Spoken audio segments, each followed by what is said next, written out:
Hello student, हर हर महादेव। हमारा जो initiative to complete 6 to 12 NCERT, उसमें क्लास 6 और 7 पूरी तरीके से हो चुका है। क्लास 8 का ज्योग्राफी, आज चैप्टर 5 है ह्यूमन रिसोर्स के बारे में। तो पीपल जो होते हैं नेशन के ना ग्रेटेस्ट रिसोर्स होते हैं, इसमें यही बताया जा रहा है। ठीक है, नेचर ना bounty become significant only when people find it useful. तो कब नेचर ब्यूटीफुल होगा, कब वो सिग्निफिकेंट होगा पीपल के लिए, जब उसको यूजफुल पीपल अपने डिमांड के, अपने एबिलिटी के हिसाब से उसको टर्न करेंगे अपने रिसोर्स में। तो इसमें बताया जा रहा है कि ह्यूमन रिसोर्स ना अल्टीमेट रिसोर्स है। हेल्दी, एजुकेटेड और मोटिवेटेड पीपल जो होते हैं ना, वो रिक्वायर किए जाते हैं इस चीज के लिए। ठीक है, ह्यूमन रिसोर्स ना अदर रिसोर्स की तरह इक्वली डिस्ट्रीब्यूटेड है वर्ल्ड में। ठीक है, they differs in their educational level. और ये डिफर्स किससे करते हैं, इनका डिफरेंस किससे हो सकता है, इनके एजुकेशन लेवल से, इनका एज से, सेक्स से। क्योंकि ना कैरेक्टरिस्टिक्स होता है ऑल्सो कीप चेंज होता है। जो ह्यूमन रिसोर्स में ना जो कैरेक्टरिस्टिक्स होता है वो कीप चेंजिंग होते रहता है। ठीक है, तो सबसे पहला इसका जो कैरेक्टरिस्टिक्स है ना वो है डिस्ट्रीब्यूशन ऑफ पॉपुलेशन। जो जिस वे से ना पॉपुलेशन स्प्रेड है अर्थ के सरफेस पे, उसको पैटर्न ऑफ पॉपुलेशन डिस्ट्रीब्यूशन को बोला जाता है। ठीक है, 90% जो है ना वर्ल्ड के पॉपुलेशन लिव करते हैं 30% लैंड पे। ठीक है, 90% जो पॉपुलेशन है वो लिव करते हैं 30% लैंड पे थे। ठीक है, the distribution of population in the world is extremely uneven. और ये जो पॉपुलेशन का डिस्ट्रीब्यूशन है क्या है, एक्सट्रीमली अनइवन है। कुछ तो बहुत क्राउडेड और स्पेशली पॉपुलेटेड एरिया में रहते हैं, और किन्हीं के पास ना बहुत, जैसे कि वो क्राउडेड एरिया क्या हो सकता है, साउथ और south east Asia, Europe, north eastern, north America, ये सब ऐसे है ना जहाँ जो हाई ऑल्टीट्यूड एरियाज है, ट्रॉपिकल डिजर्ट है। और फिर यहाँ पे बहुत ज्यादा आदमी रहते हैं। पर ना कुछ पीपल, बहुत फ्यू पीपल कहाँ रहते हैं, जहाँ पे हाई ऑल्टीट्यूड एरियाज हो, ट्रॉपिकल डिजर्ट हो, हाई माउंटेन एरिया हो या इक्वेटोरियल फॉरेस्ट हो, वहाँ पे बहुत कम पॉपुलेशन मिलता है आपको। जो मैनी पीपल होते हैं ना वो नॉर्थ ऑफ द इक्वेटर और साउथ ऑफ द इक्वेटर में रहते हैं। Almost 3/4 of the world people live in 2 continent, Asia and Africa. अब ये बताया जाता है कि बोला जाता है कि 3/4 जो वर्ल्ड का 3/4 है, उसमें जितने भी पॉपुलेशन रहते हैं, 3/4 जो पॉपुलेशन है ऑलमोस्ट वर्ल्ड का, वो ना एशिया और अफ्रीका में ही रहते हैं। 60% वर्ल्ड का जो पॉपुलेशन स्टे करता है 10 कंट्रीज में। All of them have more than 100 million people. और उसमें सब में ना 100 मिलियन पीपल ज्यादा है, 100 मिलियन पीपल्स है। ठीक है, जो देखो लाइफ एशिया में इतना आदमी रहते हैं।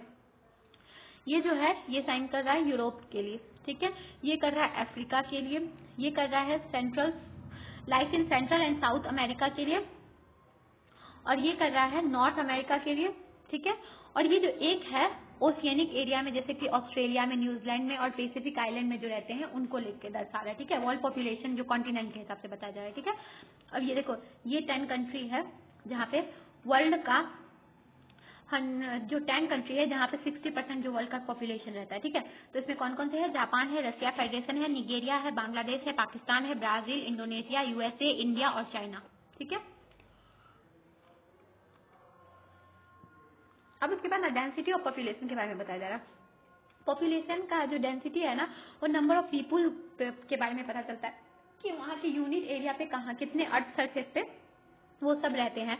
ये ना स्क्वायर किलोमीटर से एक्सप्रेस किए जाते हैं। और जो एवरेज डेंसिटी होता है ना पॉपुलेशन का होल वर्ल्ड में 51% पर स्क्वायर किलोमीटर है।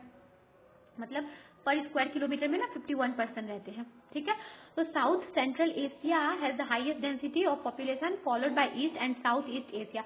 तो सबसे ज्यादा हाईएस्ट डेंसिटी कहाँ है, साउथ सेंट्रल एशिया में है डेंसिटी के हिसाब से, और उसके बाद फिर पॉपुलेशन उसके बाद है ईस्ट और साउथ ईस्ट एशिया में। फैक्टर कौन कौन सा अफेक्ट करता है डिस्ट्रीब्यूशन ऑफ पॉपुलेशन में, टोपोग्राफी।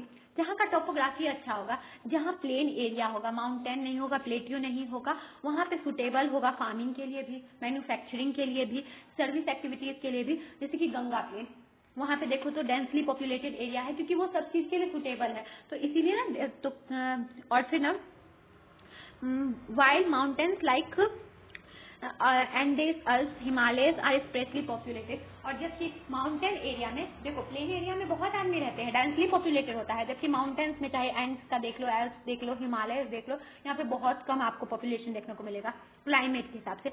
अगर बहुत ज्यादा एक्सट्रीमली हॉट क्लाइमेट होगा या एक्सट्रीमली कोल्ड क्लाइमेट होगा तो वहाँ पे आदमी रहना प्रेफर नहीं करेंगे। जैसे सहारा डिजर्ट के पास देख लो, पोलर रीजन के पास देख लो, यहाँ पे आदमी रहना प्रेफर नहीं करते हैं। जबकि जो टेम्परेट क्लाइमेट होगा वहाँ पे रहना आदमी प्रेफर करेंगे। ठीक है। सोइल क्या होता है? सोइल, जहाँ का सोइल फर्टाइल होगा, गंगा ब्रह्मपुत्र का जो सोइल फर्टाइल है इंडिया में, तो वहाँ पे बहुत ज़्यादा स्पेशली बहुत ज़्यादा पॉपुलेशन है। और जहाँ पे कम होगा सोइल फर्टाइल तो वहाँ पे कम पॉपुलेशन रहेंगे। ठीक है। वाटर जहाँ पे इजीली अवेलेबल हो जाए वहाँ पे पॉपुलेशन का ज़्यादा पॉपुलेशन देखने को मिलेगा, और जहाँ पे कम हो, वाटर अवेलेबिलिटी कम हो, तो वहाँ पे पॉपुलेशन कम देखने को मिलेगा। मिनरल्स जहाँ पे मिल जाए वो भी social, culture and economic factor भी होते हैं। ठीक है। सोशल, जहाँ पे ना बेटर हाउसिंग हो, एजुकेशन हो, हेल्थ फैसिलिटी हो, वो सब भी ना एरिया में ना ज़्यादा पॉपुलेशन मिलते हैं, जैसे कि पुणे में। ठीक है। कल्चरल, जैसे कि कल्चरल आजकल ना सांस्कृतिक तौर पे ना बहुत ज़्यादा पॉपुलेशन, जहाँ पे भी कल्चर का बात होगा पॉपुलेशन वहाँ बढ़ जाएगा। ठीक है। कल्चर जैसे कि वाराणसी में हो, जेरूसलम में हो, वेटिकन सिटी में हो, यहाँ पे ना कल्चरल सिग्निफिकेंस है तो यहाँ पे पीपुल अट्रैक्ट होते हैं और वहाँ ही रहते हैं। इकोनॉमिक, जहाँ पे इकोनॉमी को इम्प्रूव करने के लिए एम्प्लॉयमेंट मिले, अपॉर्चुनिटी मिले, एम्प्लॉयमेंट अपॉर्चुनिटी मिले, वहाँ पे बहुत ज़्यादा पॉपुलेशन आपको देखने को मिलेगा। चाहे वो ओसाका इन जापान ही देख लो या मुंबई इंडिया का देख लो, बहुत ज़्यादा पॉपुलेशन यहाँ पे। पॉपुलेशन चेंज के बारे में बताया जाता है। अब पॉपुलेशन स्पेसिफिक टाइम में चेंज होते रहता है। पॉपुलेशन स्टेबल नहीं रहता है, वो ना इंक्रीज करता है। जो आप देख सकते हो 15.3 में दिखाया जा रहा है, पॉपुलेशन ना इंक्रीज करता है। This is actually due to change in the number of birth and death. और ये क्यों होता है? डेथ और बर्थ का जो नंबर होता है वो चेंज होता रहता है, इसीलिए। एक्सट्रीमली लॉन्ग पीरियड जो होता है ह्यूमन हिस्ट्री का, अंटिल 1800 सेंचुरी, वर्ल्ड में ना स्टेडली पॉपुलेशन ग्रो हो रहा था, स्लोली। लार्ज नंबर बेबीज ना were born but they died earlier too. वो सब बोर्न हो रहे थे large number of babies 18th century में, पर ना वो सब मर भी जाते थे बहुत जल्दी ही, डाइड कर जाते थे। ठीक है।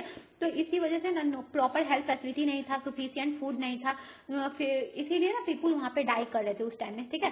फार्मर भी एबल नहीं थे प्रोड्यूस करने के लिए, फूड रिक्वायरमेंट मीट करने के लिए, तो इसी वजह से ना टोटल इंक्रीज जो पॉपुलेशन का था ना वो बहुत ही कम था। फिर जैसे 1804 हुआ, वर्ल्ड का पॉपुलेशन रीच किया 1 बिलियन। ठीक है। उसके बाद ना 155 ईयर लेटर, उसके बाद 1959 में वर्ल्ड का पॉपुलेशन रीच किया 3 बिलियन। उसके बाद 1999 में, और इसको ना पॉपुलेशन एक्सप्लोजन कहा गया। 1959 के पॉपुलेशन जो पॉपुलेशन रीच हुआ जो 3 बिलियन हुआ उसको पॉपुलेशन एक्सप्लोजन कहा गया। और 1999 में 40 ईयर लेटर में 6 बिलियन हो गया, इसका डबल हो गया पॉपुलेशन। और ये मेन रीजन क्या था कि ग्रोथ हुआ, बेटर फूड सप्लाईज हुआ, मेडिसिन मिला, और डेथ ना रिड्यूस होने लगा इसकी वजह से। इसलिए ना बर्थ का स्टिल रिमेन बढ़ता ही गया, और फिर ना डेथ कम होता गया, बर्थ रेट बढ़ता गया। जैसे कि लाइफ जो बर्थ रेट था 1000 पर पीपुल था, और डेथ रेट था वो कम हो रहा था। और डेथ रेट को भी मेजर क्या किया जाता है 1000 पर 1000 पीपुल पे। ठीक है। बर्थ रेट और डेथ रेट पर 1000 पीपुल पर मेजर किया जाता है। ठीक है। माइग्रेशन भी ना बहुत बड़ा फैक्टर होता है कि पीपुल का इन और आउट करने के लिए। ठीक है। बर्थ और डेथ ना नेचुरल चेंज है जो पॉपुलेशन को चेंज करता है। इसके ये ना डिफरेंट करते हैं बर्थ रेट और डेथ रेट कंट्री का, तो इसको नेचुरल ग्रोथ रेट कहा जाता है। ठीक है। पॉपुलेशन ना इंक्रीज करता है due to rapid increase in natural growth rate. Natural growth rate में अगर इंक्रीज होगा तो पॉपुलेशन भी इंक्रीज करेगा। ठीक है। माइग्रेशन भी दूसरा फैक्टर है। अगर पॉपुलेशन साइज जो कंट्री का हो, वो कंट्री पॉपुलेशन पीपुल में move with in a country और बिटवीन कंट्रीज।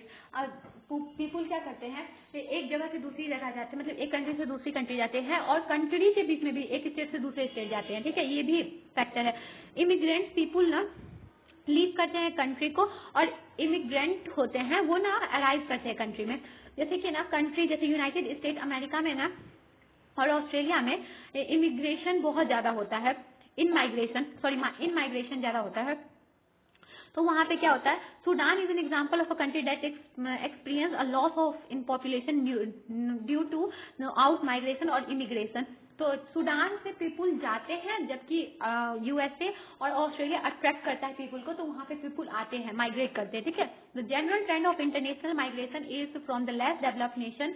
तो इसमें क्या पता चलता है कि जनरल ट्रेंड क्या है कि जो लेस डेवलप्ड नेशन है ना, वहाँ से मोर डेवलप्ड जो नेशन है वहाँ पे जाते हैं बेटर अपॉर्चुनिटी के लिए, एम्प्लॉयमेंट के लिए। तो इसलिए ना जो मोर डेवलप्ड कंट्री है वहाँ पे बहुत ज़्यादा पॉपुलेशन देखने को मिलता है और जो लेस डेवलप्ड है वहाँ पे कम मिलता है, ठीक है। पैटर्न ऑफ पॉपुलेशन चेंज में देखो, जो रेट होता है ना पॉपुलेशन ग्रोथ का, वो ना वैरी किया हुआ है वर्ल्ड में, ठीक है। और वर्ल्ड का जो पॉपुलेशन है राइज कर रहा है रैपिडली, हर कंट्री में ये एक्सपीरियंस नहीं किया जा रहा है पर ये ग्रोथ, ठीक है। कुछ कंट्री है जैसे केन्या में हाई पॉपुलेशन ग्रोथ रेट है, हाई बर्थ रेट है वहाँ पे, और फिर वो वहाँ पे ना हाई बर्थ रेट भी है और हाई डेथ रेट भी है, तो इस वजह से इम्प्रूव नहीं, क्योंकि वहाँ का इम्प्रूव नहीं है हेल्थ केयर, डेथ रेट वहाँ पे भी have fallen, but birth rate still remain high leading to high growth rate. Death rates have fallen, पर वहाँ पे इम्प्रूव हेल्थ केयर, इम्प्रूव जैसे किया गया हेल्थ केयर को, तो वहाँ पे डेथ रेट कम हुआ और उसकी वजह पर बर्थ रेट तो रिमेन बढ़ा ही रहा, तो इस वजह से ना ग्रोथ रेट बढ़ता गया। अदर कंट्री जैसे यूनाइटेड किंगडम में पॉपुलेशन ना slowly because of both low death and low birth rate. In other countries like United kingdom population growth is slowing, और पॉपुलेशन ग्रोथ ना स्लो हो रहा है यूनाइटेड किंगडम में, क्योंकि लो डेथ रेट भी है और लो बर्थ रेट भी है, ठीक है। यहाँ पे दिखाया जा रहा है different rates of population growth का वर्ल्ड का। अब पॉपुलेशन कंपोजिशन के बारे में बताया जा रहा है। क्राउडेड कंट्री में ना has little to do with the level of economic development. Crowded country बहुत ही कम है उनके पास अपॉर्चुनिटी की वो इकोनॉमिक डेवलपमेंट के लिए कुछ करे, जैसे कि बांग्लादेश और जापान में ना डेंसली पॉपुलेटेड है, बट जापान तो इकोनॉमिकली डेवलप्ड है बांग्लादेश से। इसके लिए हम सबको अंडरस्टैंड करना पड़ेगा रिसोर्स को, जो पीपुल ना नीड करते हैं क्वालिटीज रिसोर्स का। देखो पीपुल ना very greatly in their age, vary कैसे करते हैं, एज के हिसाब से, सेक्स, लिटरेसी के हिसाब से, लिटरेसी लेवल के हिसाब से, हेल्थ कंडीशन के हिसाब से, ऑक्यूपेशन और इनकम लेवल के हिसाब से। It is essential to understand these characteristics of the people. Population composition refers to the structure of the population. तो ये ना इम्पोर्टेंट है कि आपको समझना पड़ेगा कि उसके पॉपुलेशन के हिसाब से उसका स्ट्रक्चर में, उसके डेवलपमेंट में भी इंक्रीज होना चाहिए। जो कंपोजिशन होता है ना पीपुल का, वो हम सबको बताता है कि मेल आर कितने मेल है और फीमेल है उस कंट्री में, ठीक है। जो एज ग्रुप होता है ना वो भी बिलोंग करता है कि कितने एजुकेटेड है और कि किस टाइप का ऑक्यूपेशन में एम्प्लॉयड है, what there income level and health condition, और हेल्थ कंडीशन और इनकम लेवल के बारे में भी बताया जाता है पॉपुलेशन ग्रोथ रेट से। ये इंटरेस्टिंग होगा कि स्टडी करना पॉपुलेशन कंपोजिशन किसी कंट्री का, ये पॉपुलेशन पिरामिड को देख के, also called age age sex pyramid, और इसको क्या कहा जाता है, एज सेक्स पिरामिड भी कहा जाता है। पॉपुलेशन पिरामिड में शो करता है टोटल पॉपुलेशन जो डिवाइड किया जाता है वेरियस एज में, जैसे 5 to 9 में, 10 to 14 में। ये परसेंटेज दिखाता है टोटल पॉपुलेशन का, जो सब डिवाइड होते हैं मेल और फीमेल में in each of those groups. ये हर ग्रुप का दिखाया जाता है, ठीक है। ये जो शेप होता है ना पिरामिड का, वो बताता है कि पीपुल जो लिव करते हैं पर्टिकुलर कंट्री में, पीपुल के बारे में बताता है पर्टिकुलर कंट्री के बारे में, ठीक है। और ना ये बताया जाता है इसमें ना जो बॉटम का होता है वो रिफ्लेक्ट करता है लेवल ऑफ बर्थ को, ठीक है, बिलो 15 ईयर्स, और जो साइज होता है टॉप का वो शो करता है एज पीपुल को अबव 65 ईयर्स, और रिफ्लेक्ट करता है नंबर ऑफ डेज को भी, ठीक है। पॉपुलेशन पिरामिड जो होता है वो हम सबको ये भी बताता है कि ये जो many dependent there are in a country, how man depend, कैसे ना बहुत सारे अधिक पीपुल, जैसे कि बहुत ज्यादा मतलब एजेड जो पीपुल है वो कैसे डिपेंड किए हुए हैं कंट्री पे, डिपेंडेंट होते हैं ना वो। तो how two groups of dependent, young dependent age below 15 years and elderly dependent age over 65 years. तो इसमें बताया जाता है कि कैसे दोनों डिपेंडेंट है, ठीक है। जो 15 से जो कम होते हैं वो भी डिपेंडेंट होते हैं, और 65 से जो बड़े होते हैं वो भी डिपेंडेंट होते हैं, और ये ना वर्किंग एज में नहीं है और इकोनॉमिकली एक्टिव भी नहीं होते हैं। जो पॉपुलेशन पिरामिड में कंट्री का बर्थ रेट और फिर डेथ रेट जो वो दिखाता है, हाई जो होता है वो ब्रॉड बेस पे होता है, rapidly narrow toward the top, और फिर ना हाई होता है ब्रॉड बेस पे और टॉप पे ना नैरो होता है, ठीक है। This is because also many children are born. इसमें ये बताया जाता है कि बहुत चिल्ड्रन तो बोर्न किए जा रहे हैं लार्ज परसेंटेज में, पर ये die in their infancy, relatively few becomes adults and there are very few old people। तो इसमें ये बताया जाता है कि जन्म तो बहुत आदमी लेते हैं, उसमें से रिलेटिवली कम ही एडल्ट होते हैं और उससे भी बहुत कम ही ओल्ड तक जिंदा रहते हैं, ठीक है। दिस सिचुएशन को क्या कहा जाता है, ये सिचुएशन ना टिपिफाइड कर रहा है पिरामिड ऑफ केनिया को, ठीक है, जो फिगर 5.7 में बताया जा रहा है। जो कंट्री जहाँ पे डेथ रेट जो very young, specially amongst the very young, जहाँ पे वेरी यंग का जो कम एज के होते हैं उनका डिक्रीज हो, और जहाँ पे यंगर एज ग्रुप का ना मोर इन्फेंट सर्वाइव एडल्टहुड, जहाँ पे एडल्टहुड बहुत ज्यादा सर्वाइव कर रहे हैं, वो पिरामिड बताता है, जैसे कि इंडिया का। ठीक है, यहाँ पे एडल्ट ज्यादा सर्वाइव कर रहे हैं। यहाँ पे देखो पॉपुलेशन बच्चा का तो बढ़ रहा है, पर जैसे बड़ा होते जा रहा है पॉपुलेशन घटता जा रहा है। इंडिया में क्या है, बच्चा का पॉपुलेशन बढ़ा, पर उस मुताबिक एडल्ट भी है, ज्यादा है, और फिर एजेड भी है, वो भी ज्यादा है जिनका एज हो चुका है। Such population contains a relatively large number of young people and which means a strong and expanding labour force. तो इससे क्या होगा, इसमें ना एक्सपेंडिंग और स्ट्रॉन्ग लेबर फोर्स मिलेगा इसमें। जैसे कि कंट्री लाइक जापान में लो बर्थ रेट है, और यहाँ का पिरामिड जो है नैरो है बेस में, पर decreased death rate allow number of people to reach old age. यहाँ पे जो जापान का अब दिखाया जा रहा है फिगर, इसमें ना कम है, बच्चों का जन्म कम होता है, पर ना जो अच्छा फैसिलिटी अच्छा है होने के बाद, अच्छा होने के लिए यहाँ पे एडल्ट बहुत ज्यादा सर्वाइव करते हैं, जो रीच करते हैं ओल्ड एज को भी। स्किल्ड और spirited and hopeful young people जो होते हैं ना, वो पॉजिटिव आउटलुक को दिखाते हैं फ्यूचर ऑफ एनी नेशन का। ठीक है, we in India are fortunate to have such a resource. और हम इंडिया में रह के ये बहुत ज्यादा फॉर्चुनेट है कि हम सबके पास ये जो ह्यूमन रिसोर्स है हम सबके पास बहुत ज्यादा है। तो हम सबको इस ह्यूमन रिसोर्स को एजुकेटेड करना होगा, उसको स्किल प्रोवाइड करना होगा, उसको अपॉर्चुनिटी भी देना होगा, ताकि वो एबल और प्रोडक्टिव हो सके कंट्री के लिए। ठीक है, इस चैप्टर में बस इतना ही था। ये चैप्टर भी लास्ट था ज्योग्राफी का। ठीक है, और ये अच्छी तरीके से समझ में आया तो इसके सारे क्वेश्चन को सॉल्व करना है। I hope you understand. और कोई भी प्रॉब्लम हो तो आप कमेंट में पूछ सकते हो। Thank you.